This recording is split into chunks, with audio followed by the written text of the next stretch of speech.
Hello viewers, நான் Jose.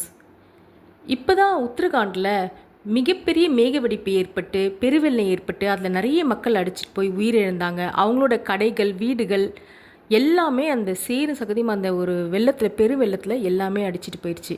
இது நடந்து முடிந்து ஒரு 10 நாள் தாங்க ஆகுது. அதுக்குள்ளே பார்த்தீங்கன்னா காஷ்மீரில் மிகப்பெரிய க்ளவுட் பஸ்ட் ஏற்பட்டிருக்கு. எந்த இடத்துலன்னு பார்க்கலாம். ஜம்மு காஷ்மீரில் மச்சேல் மாதான்ற கோவிலுக்கு வருடந்தோறும் நிறைய பக்தர்கள் வந்து பாத யாத்திரையாக போயிட்டுருக்காங்க. இது வந்து இந்த கோவில் பார்த்திங்கன்னா கடல் மட்டத்திலேருந்து கிட்டத்தட்ட ஒரு 9500 ஹைட்டு, அவ்வளோ ஹைட்டில் இந்த கோவில் வந்து இருக்கான்.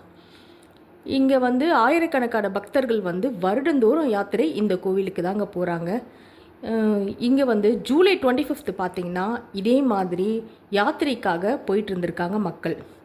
ஜூலை 25லேருந்து ஸ்டார்ட் ஆகிருக்கு. இந்த இடத்த சுற்றி செனாஃப் நதின்னு ஒன்று ஓடுது. இதோட ஒரு ஆறும் சேர்ந்து இணைந்து போகுதுன்னு சொல்கிறாங்க.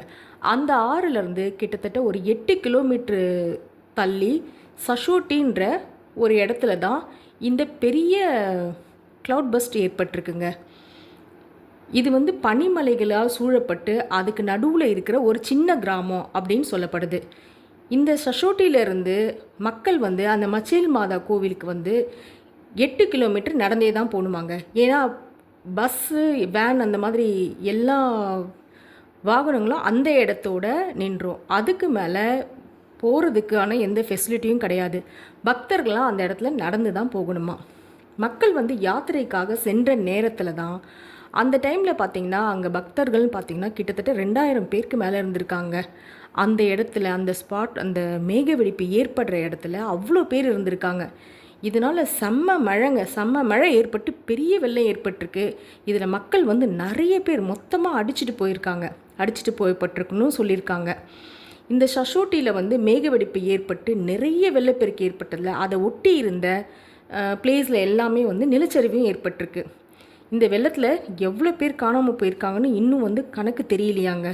அந்த நம்பர்ஸ் எவ்வளோனே தெரியலையாம். அந்த அளவுக்கு மக்கள்லாம் கொத்தாக அடிச்சிட்டு போயிருக்காங்க அப்படின்னு சொல்லப்படுது. 60 பேர் வரைக்கும் இறந்துருக்காங்கன்னோ, ஒரு 180 பேர் வரைக்கும் காயப்படைஞ்சு அவங்களையும் மீட்கப்பட்டிருக்காங்க அப்படின்னு சொல்கிறாங்க. இப்படி மீட்கப்பட்ட மக்களை வந்து பாதுகாப்பாக முகாமில் தங்க வச்சுருக்காங்க. அந்த இடத்துல உடனே தேசிய பேரிடர் மீட்பு குழுவினரும் பாதிக்கப்பட்ட இடத்துக்கு உடனே போயிருக்காங்க. மீட்பு பணிகளும் தொடர்ந்து நடந்துட்டு தான் வருது. இந்த ப்ராப்ளம், இவ்வளோ பெரிய க்ளவுட் பஸ்ட் ஏற்பட்டு இவ்வளோ பெரிய ப்ராப்ளம் நடந்ததுனால அந்த மச்சேல் மாதான்ற கோவிலுக்கு யாத்திரையாக போகிறதுக்கான விஷயங்கள்லாம் கொஞ்சம் வந்து நிறுத்தி வைக்கப்பட்டுள்ளது அப்படின்னு சொல்லியிருக்காங்க.